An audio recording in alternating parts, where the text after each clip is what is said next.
아침 한개입니다. 이번 편은 그 멀리 유럽에서 벌어지고 있는 일이지만 대한민국 안보와 무관하지 않은 우크라이나에 관한 이야기를 시청자 여러분과 나눠보고자 합니다.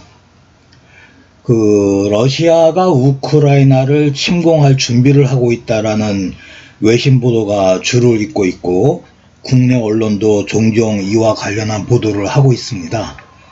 그러나 국내 보도의 경우 보도의 내용이 굉장히 단편적이고 그나마도 상황을 제대로 파악하지 못하는 내용이 대부분입니다.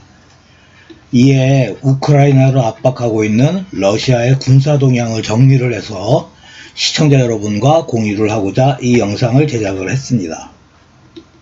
현재 우크라이나를 압박하고 있는 러시아의 군사 동향에 관해서는 러시아 정부는 정보를 공개하지 않고 있습니다. 그래서 외신과 국내 언론의 보도는 대부분 우크라이나 국방부의 공식 발표나 또는 나토의 발표, 그 다음에 이제 해외 기반의 SNS 계정에서 공개되는 내용들이 대부분입니다. 따라서 이번 영상의 자료는 사태의 이 우크라이나 사태가 발생하기 이전에 알려져 있던 기존의 러시아군 배치 현황과 우크라이나 국방부가 공개한 자료를 비교를 해서 러시아군이 어느 정도 병력을 이동을 시키고 우크라이나 국경에 집결을 시켰는지를 파악해 본 작업이었습니다.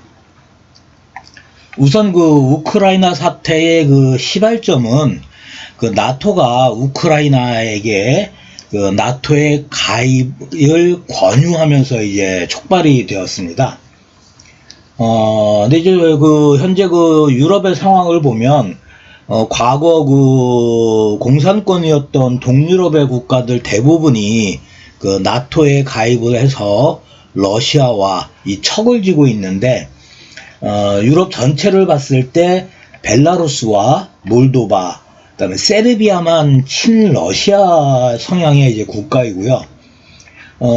중립을 표명을 하던 핀란드나 스웨덴은 러시아가 크림반도를 강제로 병합한 이후에 친나토 성향으로 기울고 있습니다.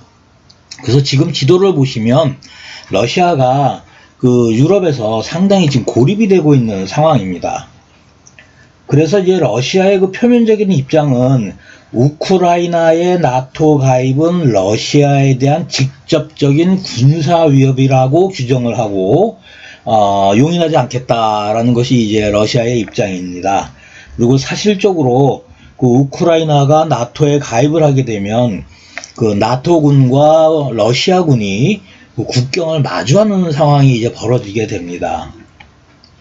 그런데 실질적으로는 러시아는 식량 문제 때문에 우크라이나에 대한 침공을 병합을 지금 도모하고 있다고 본인은 생각을 합니다. 그래서 우선 2021년 10월 이전에 러시아군의 이제 배치를 좀 우리가 확인을 해봐야 되는데요. 지금 지도상에 빨간 줄로 표시를 한 것이 러시아 국경이고 주황색이 벨라루스 국경입니다. 그래서 러시아는 현재 5개의 군구로 구성이 되어 있고요. 그 중에 우크라이나 위기와 관련이 되어 있는 러시아군은 남부군구, 서부군구, 중부군구 3개입니다. 남부군구는 몇 개의 야전군으로 구성이 되어 있는데 총 3개의 야전군으로 구성이 되어 있습니다. 그 중에서 제8야전군이 가장 강력합니다. 예하에 이 기계화 보병 사단이 이제 2개가 있고요. 특이한 건 우크라이나의 돈바스 지역에 러시아군이 진입을 해서 2개의 군단을 주둔을 시키고 있습니다. 제1군단과 제2군단이 우크라이나 국가의 영토 안에 주둔을 하고 있습니다. 그다음에 이제 제49 야전군이 있는데요. 이 부대는 그렇게 특별히 강력하지는 않습니다. 예하에 기계화 보병여단이 이제 하나, 두 개가 있고요. 그다음에 이제 58 야전군이 문제인데요. 이 58 야전군은 그 조지아 인근에 있다가 전개가 돼가지고 지금 크림반도로 넘어갔습니다. 그래서 이게 쭉 제가 화면에 러시아군의 위치를 이제 표시를 할 텐데, 전술기호로 표시를 했기 때문에 이 전술기호를 좀 보실 줄을 아셔야지만 금방 이해가 됩니다.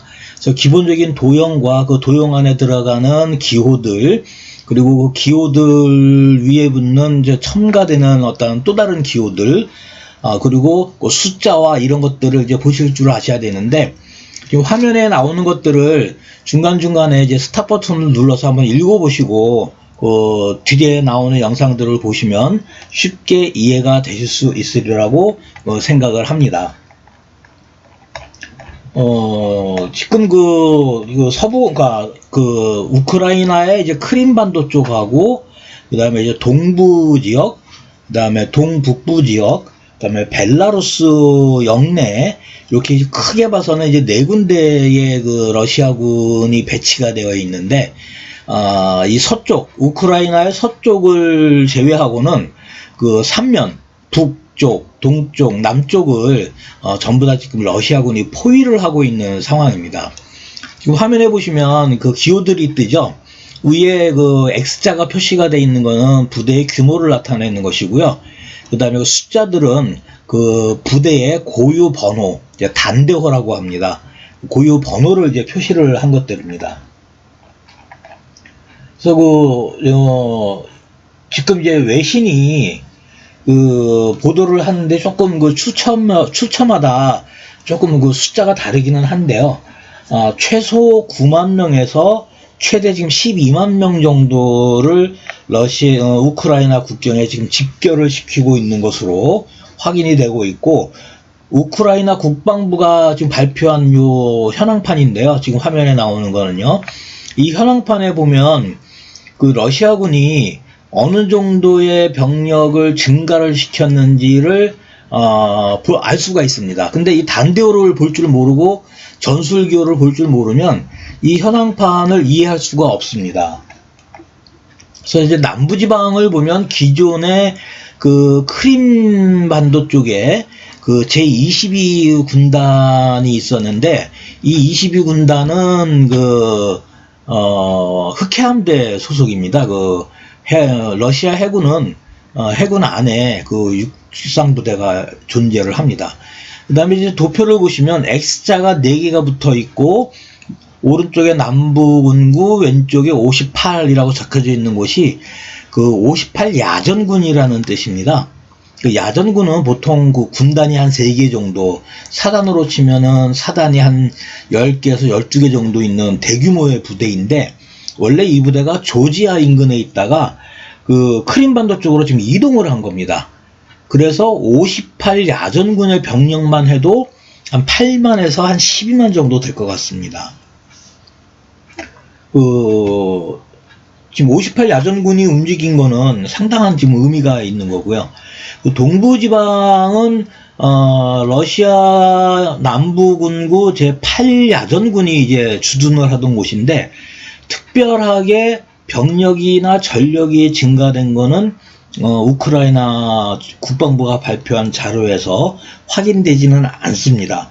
그런데 우크라이나 국경 쪽으로 상당히 전진 배치가 되어 있습니다. 기존에 산재되어 있던 부대를 한쪽으로 전력을 좀 집중을 해서 우크라이나 동부 국경 쪽으로 많이 이동을 시킨 그러한 상황이고요. 북부 쪽에는 이제 벨라루스 쪽에 중부 전구에 주둔을 하던 기계화 보병 여단 하나가 중앙아시아에서 벨라루스로 옮겨갔고요. 그다음에 이제 전차 연대, 기갑 연대 하나가 이제 증원이 된 게 확인이 되고요.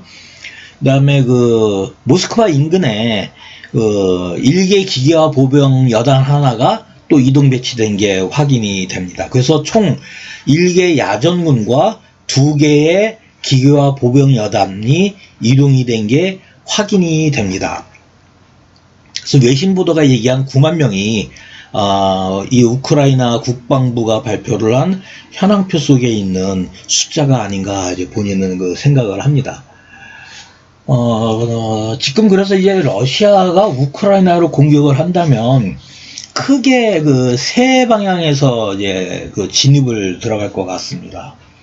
그래서 남쪽에서는 그 제58 야전군과 제22군단, 그다음에 동쪽에서는 제8 야전군과 기존의 우크라이나 영내에 영토 내에 주둔을 하고 있는 제1군단과 제2군단, 그다음에 북쪽에서는 그 서부군구의 그 기갑 야전군이 있는데요.